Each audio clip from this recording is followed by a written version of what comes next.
Sekjen MN Kahmi, Bapak Kahmi Samsul Komar, Pak Sekjen dan para pejabat teras lainnya. Di sini juga hadir Bapak Heri Susanto, Komisioner Ombudsman bidang infrastruktur. Nanti kita bisa banyak bicara, Pak. Kalau ada masukan-masukan, termasuk kritik yang konstruktif, tentu kami ingin mendengar agar bisa kita carikan solusinya bersama. Di sini juga hadir Bapak Amri Yusuf, Kepala Badan Pengelola Keuangan Haji, Bapak Profesor Laude Kamaludin, Rektor Universitas Insan Cinta Indonesia. Hadir pula Profesor Edi Romli, Profesor Rizal Halim, Dr. Sutomo,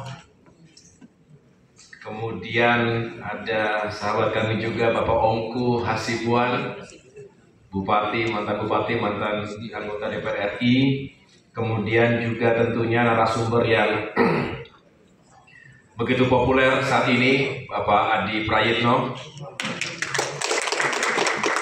Bapak Berli Marta Wardaya, Direktur Program Indef, yang akan menjadi narasumber di bidang ekonomi. Kalau tadi Pak Adi Prayitno di bidang politik. Politik dan ekonomi tidak terpisahkan. Bapak Ibu yang saya cintai dan saya muliakan, alhamdulillahirobbilalamin, saya merasa berbahagia dan juga bangga berada di tengah-tengah para intelektual, para aktivis, keluarga besar Kahmi, Korps Alumni Himpunan Mahasiswa Islam, yang tentunya sejak berdirinya di tahun 1947 bukan hanya melahirkan pemimpin-pemimpin, tokoh-tokoh, tapi juga pemikiran-pemikiran besar yang selalu mengedepankan nilai-nilai keislaman, nilai-nilai kebangsaan, dan tentunya nilai-nilai keilmuan. Inilah kekuatan Kahmi yang saya ketahui, dan pada kesempatan yang baik di hari yang barokah ini, alhamdulillah bisa secara langsung bertatap muka dan bersilaturahim dengan keluarga besar Kahmi. Terima kasih atas undangan yang telah diaturkan kepada kami. Hari ini kita menghadiri sebuah forum yang mulia.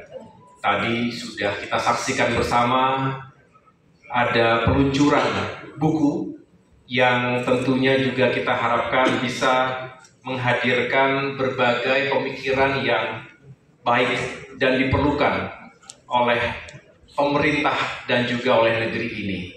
Judulnya Mewujudkan Asta-Cita Presiden Prabowo. Selamat kepada Profesor Rizal Halim dan seluruh tim penulis buku ini, dan dilanjutkan dengan diskusi publik, menghadirkan narasumber, dan tentunya nanti ada tanya jawab dan masukan-masukan yang berarti yang saya juga ingin bisa mengetahuinya dalam kapasitas saya sebagai Menteri Koordinator Bidang Infrastruktur dan Pembangunan Kewilayahan. Saya juga mengucapkan selamat tentunya atas pelantikan Dewan Narasumber yang tadi sudah diangkat dan dilantik secara langsung oleh Koordinator Presidium, dan tentunya kita harapkan bisa menjalankan tugas dengan baik di seluruh wilayah Indonesia. Tadi saya sambil mendengar apa itu Dewan Narasumber dan apa saja tugas dan perannya. Ternyata penting sekali dalam rangka membangun bukan hanya soliditas, tapi juga terus mencetak kader-kader terbaik, regenerasi yang tidak pernah putus, dan tentunya kita harapkan HNI, Kahmi akan terus mengambil peran strategis dalam pembangunan bangsa ke depan.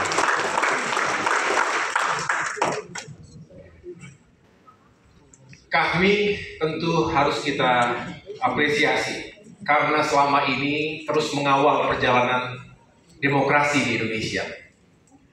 penggalan sejarah yang telah kita lewati bersama, termasuk Reformasi 1998 dan hingga hari ini, tentu telah menghadirkan berbagai pelajaran berharga di negeri Indonesia. 2025, semoga tahun baru ini menghadirkan berbagai peluang yang baik untuk kita semua. Menuju 20 tahun ke depan, Indonesia 2045. Mudah-mudahan juga bukan hanya sekedar jargon dan tagline dalam narasi kampanye atau narasi publik, tetapi benar-benar bisa kita wujudkan Indonesia yang semakin maju negaranya dan semakin sejahtera rakyatnya. Dan itu semua membutuhkan kerja keras dan kerjasama kita semua. Kami juga terus menghadirkan pemikiran-pemikiran yang kritis, termasuk juga didokumentasikan dengan apik sebagai bagian dari upaya bukan hanya diskusi intelektual, tetapi juga checks and balances. Negara demokratis harus kaya dengan proses checks and balances. Dan sebagai salah satu elemen penting dalam demokrasi, selain partai politik tentunya, institusi atau lembaga-lembaga seperti yang dihadirkan selama ini dalam berbagai ruang publik, kami tidak pernah ketinggalan. Ini merupakan bagian penting yang mudah-mudahan juga akan terus berkontribusi pada semakin baiknya tata kelola pemerintahan, baik di tingkat pusat, di provinsi, kabupaten, kota. Kita tahu demokrasi tidaklah sempurna. Tidak ada demokrasi yang sempurna di negara manapun. Bahkan kiblat demokrasi selama ini, Amerika Serikat atau negara-negara barat juga kerap mengalami permasalahan dan tantangan yang berbeda. Indonesia juga tentu punya tantangannya tersendiri. Negara yang begitu majemuk ini, 280 juta orang, dengan berbagai ragam identitas, suku, agama, ras, etnis, dan kompleksitas permasalahan, baik politik, ekonomi, sosial, budaya, dan semua itu membutuhkan hadir tata kelola pemerintahan sekaligus kepemimpinan yang efektif. Sering kita mendengar prinsip-prinsip good governance, akuntabilitas, transparansi. Ini semua juga harus terus kita jaga dengan baik. Sehingga pada kesempatan yang baik ini saya juga ingin sama-sama mengajak kami untuk terus menjadi bagian dari itu. Tepuk tangan sekali lagi untuk kami. Tema hari ini 100 hari Kabinet Merah Putih. 100 hari itu bisa dikatakan ya belum bisa secara utuh kita memotret bagaimana masa depan Indonesia ke depan. 100 hari dari 1826 hari. Saya sudah hitung. Kalau tidak percaya silakan hitung sendiri. 5 tahun itu 1826. Dari 20 Oktober 2024 hingga 20 Oktober 2029. 3 bulan dari 60 bulan ke depan. Itu hanya sekitar 5%. Yang artinya too early to tell. Terlalu awal untuk kita langsung menyimpulkan ini sukses atau ini gagal. Tetapi paling tidak kita bersyukur respon dan harapan sekaligus ekspektasi masyarakat ini sangat tinggi terhadap pemerintahan Bapak Prabowo Subianto. Belum lama ini hasil survei, ya di sini ada para pakar survei. Saya tidak ingin menggurui, tetapi paling tidak ada sejumlah lembaga survei yang menempatkan persepsi publik, harapan, dan sekali lagi sekaligus ekspektasinya begitu tinggi, di atas 80% terhadap pemerintahan yang baru berusia 3 bulan ini. Oleh karena itu, tentu untuk menjawab ini bukan dengan berpuas diri, tetapi lebih melecut diri kita agar kita sama-sama bisa menjaga public trust and confidence.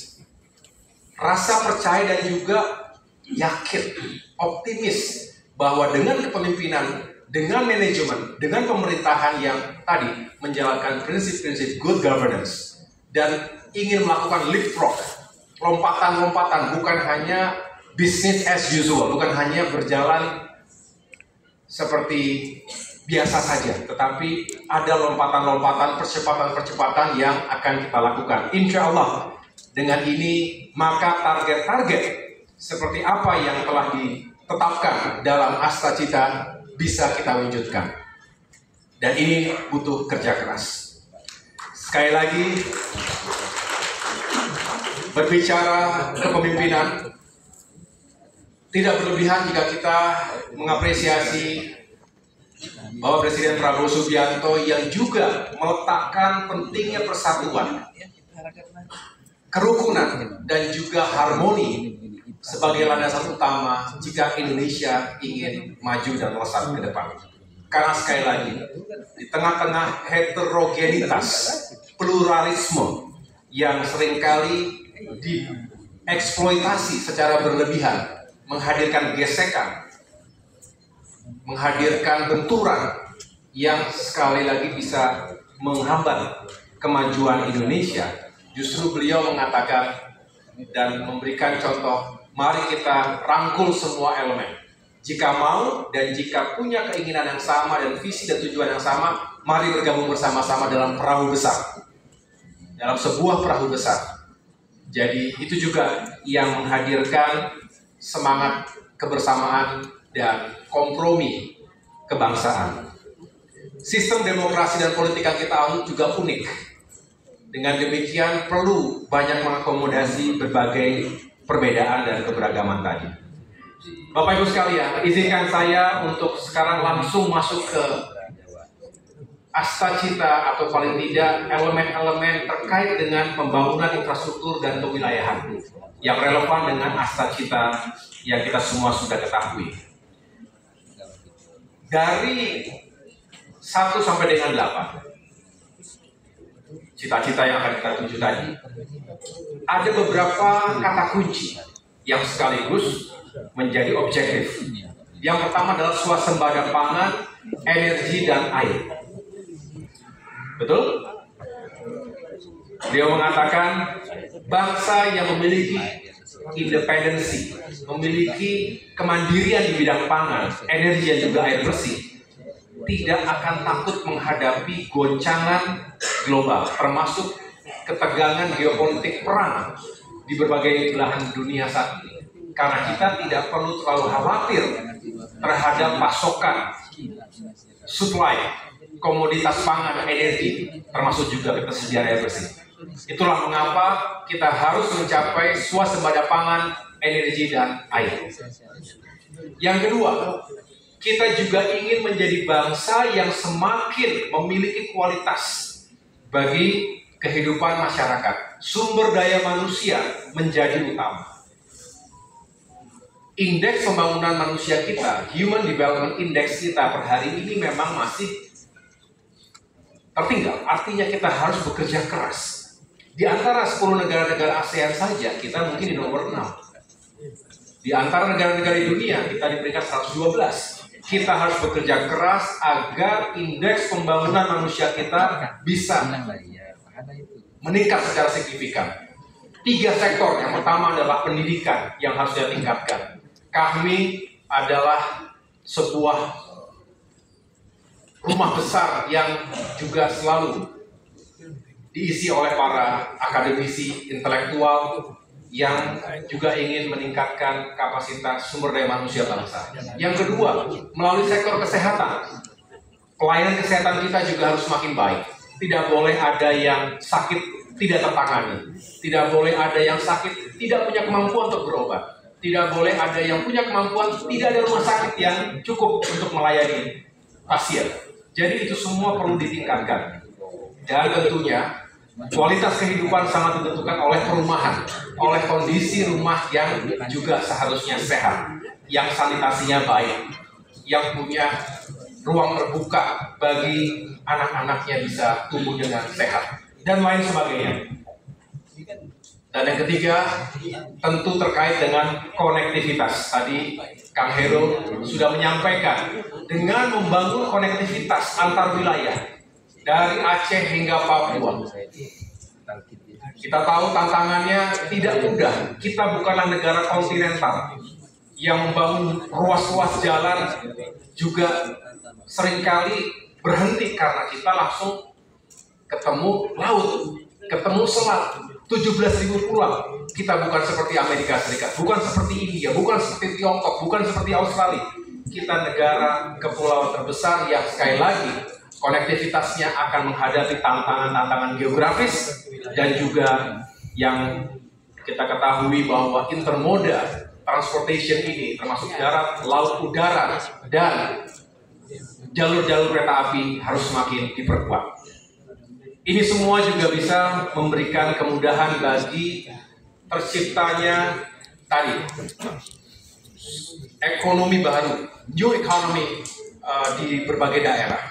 Dan kita tahu berbicara hilirisasi, industrialisasi ini membutuhkan dukungan infrastruktur dasar dan juga konektivitas tadi. Nah, saya ingin mengajak kita semua untuk semakin menyadari bahwa infrastruktur ini menjadi backbone, menjadi tulang punggung bagi pertumbuhan ekonomi. Dalam masa kita tertulis dengan jelas bahwa kita ingin menuju pertumbuhan ekonomi 8%, bahkan lebih. Pertanyaannya, apakah kita bisa mencapai itu? Kalau ditanya bisa, ya pasti bisa. Tetapi bagaimana caranya? Ya, bisa atau tidak bisa tergantung ikhtiar kita. Nah, disinilah saya menyampaikan bahwa infrastruktur bisa menjadi bagian penting dari pembangunan nasional, pembangunan ekonomi, pertumbuhan yang tinggi, termasuk juga bisa meningkatkan kesejahteraan rakyat. Ketimpangan ini masih kerap terjadi, betul? Antara Jawa dengan luar Jawa. Ada yang dari Papua di sini? Ada ya? Saya bulan lalu mendapatkan kunjungan dari sahabat-sahabat dari Papua Pegunungan contohnya, yang menyampaikan bahwa biaya pembangunan masih sangat tinggi. Harga satu sak semen itu bisa 8-10 kali lipat. Jadi bayangkan betapa mahalnya bukan hanya ongkos pendidikan, tapi juga ongkos pembangunan infrastruktur di Papua. Ini contoh betapa ketimpangan masih terjadi antara Jawa dengan luar Jawa, khususnya Indonesia bagian timur, termasuk daerah-daerah yang terkategori 3T. Terluar, terdepan, tertinggal, dan juga wilayah perbatasan. Nah, di sini kembali kita harus bergerak, harus punya keberpihakan untuk bisa mengangkat saudara-saudara kita dari ketertinggalan tadi. Bapak Ibu sekalian, infrastruktur memang tidak, saya ulangi, kalau infrastrukturnya baik jarang diapresiasi. Betul ya? Tapi kalau jalan bolong udah pasti kita dimaki-maki. Itu sudah kodratnya seperti itu. Kalau ada yang bagus, ya seharusnya bagus, nggak akan, wah ini bagus sekali jembatan ini. Jarang ya. Paling kalau ada yang menarik untuk selfie, oke lah. Instagramable gitu ya. Tetapi kalau ada yang rusak, ada itu baru dicari-cari siapa, kemana PU-nya. Betul ya? Betul. Kalau ada terjadi sesuatu di lalu lintas, gimana perhubungan? Tapi kalau lancar, nggak macet, nggak ada tuh mencakup perhubungan hebat, nggak ada. Betul ya? Betul. Saya ilustrasikan begini, sebagai penggemar sepak bola. Kalau sepak bola itu, kita selalu mengelurukan striker, betul ya? Karena striker yang mencetak gol. Tapi kalau tidak ada midfielder yang memberikan assist, gol susah tercetak. Nah, tadi tujuannya, objektifnya banyak, swasembada pangan, energi, tapi tanpa ada infrastruktur yang memberikan dukungan, support, assist, sulit tadi mencapai swasembada tadi. Setuju? Kalau di volley, siapa penggemar volley tadi di sini? Ya, itu ada spiker, betul ya? Yang smash itu kan spiker, dilulukan. Tapi jarang yang mengapresiasi dengan baik setter, tosser. Padahal dia panglimanya, panglima lapangan dia yang harus menjadi arsitek serangan agar tadi bisa mencetak poin. Basket, saya tim basket dulu. Namanya playmaker.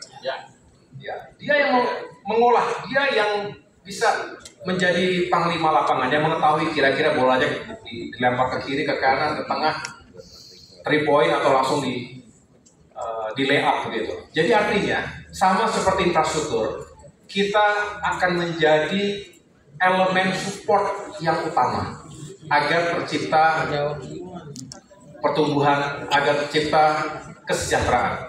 Jadi ilustrasi singkatnya seperti itu, Bapak Ibu yang saya hormati.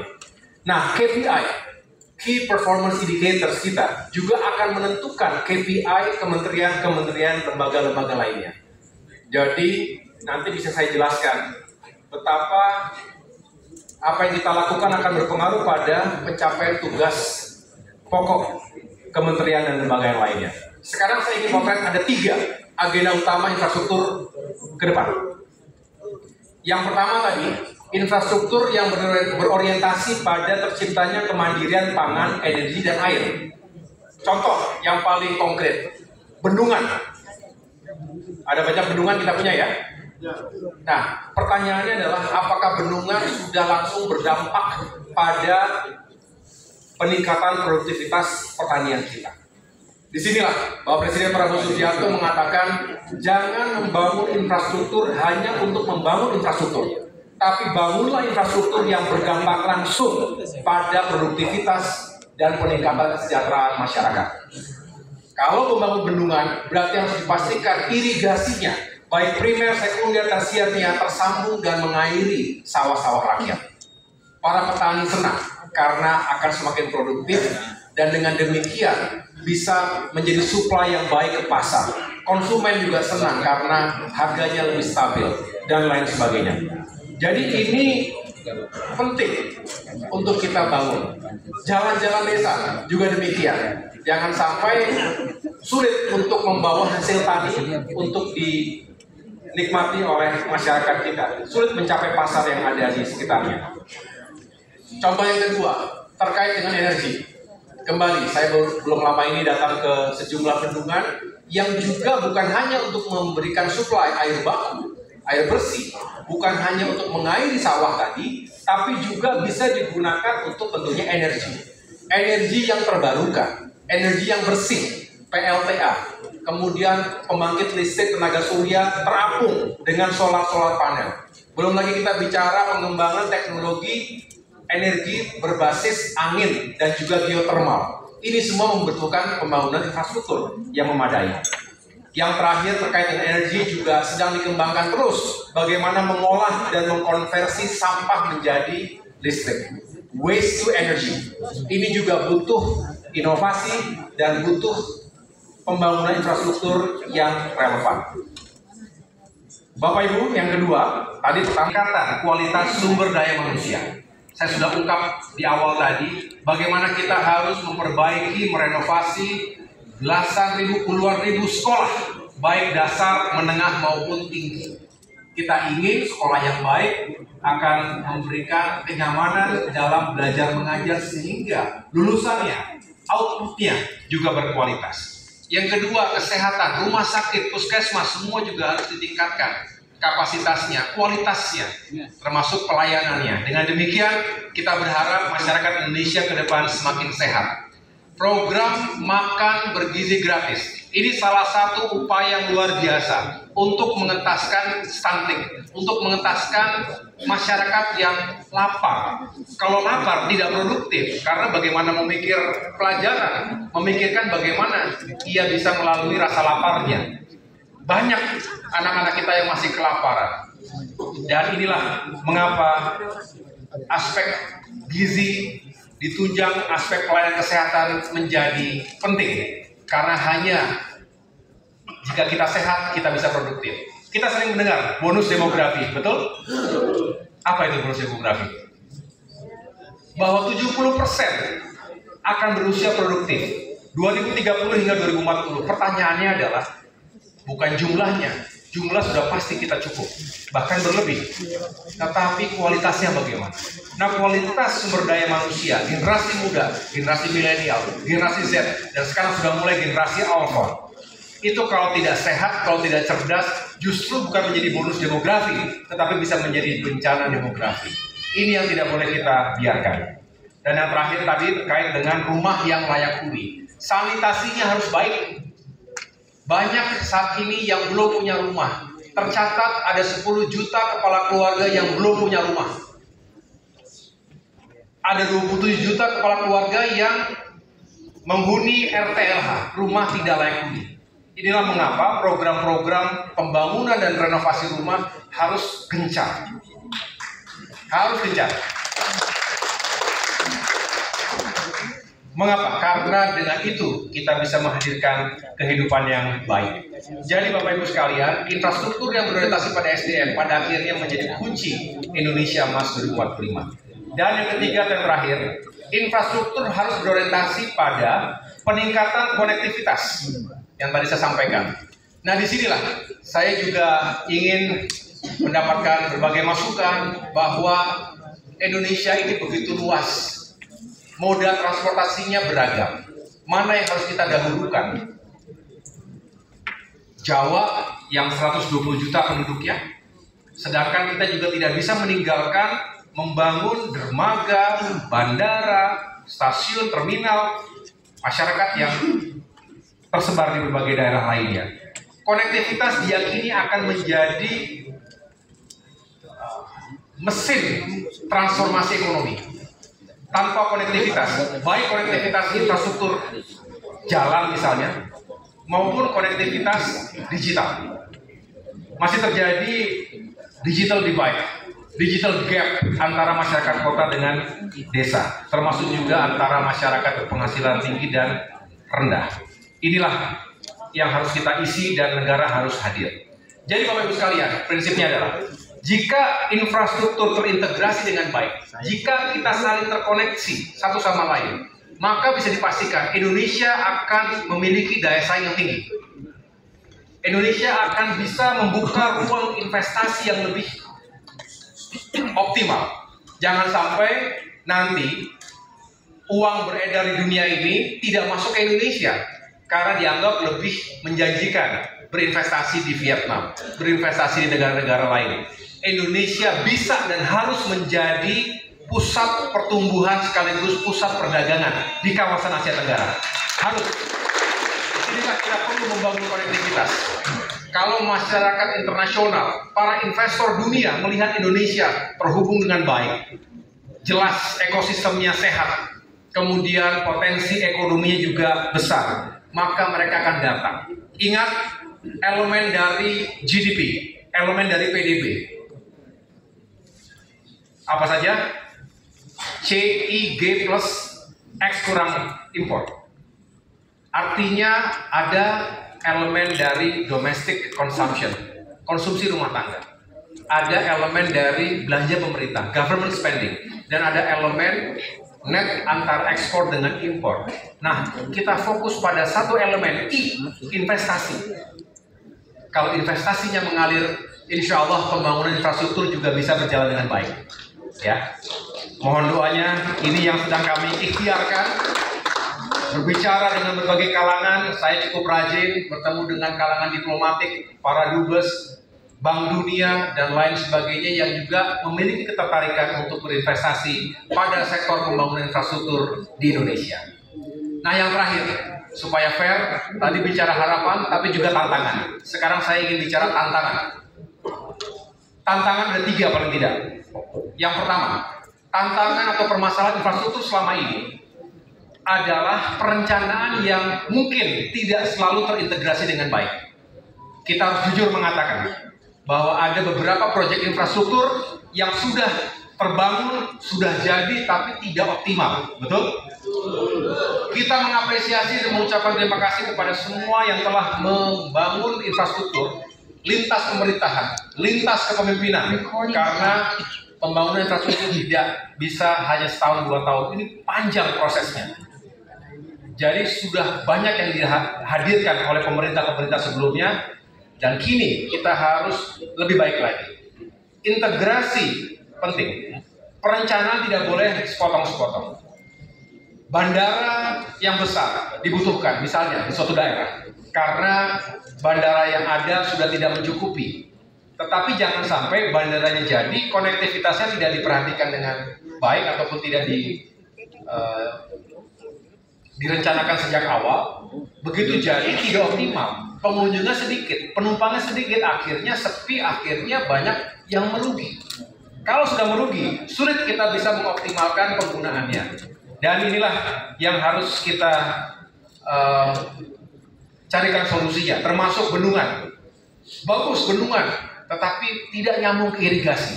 Ini harus dicari masalahnya di mana. Jadi inilah Bapak Ibu sekalian, tadi saya katakan 100 hari tidak cukup untuk mengetahui atau menyimpulkan berbagai hal, tapi cukup bagi kita, bagi pemerintah untuk mempelajari masalahnya apa saja. Nah, itulah mengapa Bapak Ibu sekalian, urgensi dari Kementerian Koordinator Bidang Infrastruktur dan Pembangunan Kewilayahan. Ada 5 kementerian, sudah tahu Bapak Ibu sekalian? Ada 5 kementerian teknis yang berada dalam wilayah koordinasi kami. Yang pertama adalah Kementerian ATR BPN, Agraria dan Tata Ruang, Badan Pertanahan Nasional. Saya dulu di sana selama 8 tahun dan gara-gara tadi 8 tahun, 100 tahun tadi. Tadi doanya 100 tahun tadi kan? 8 bulan.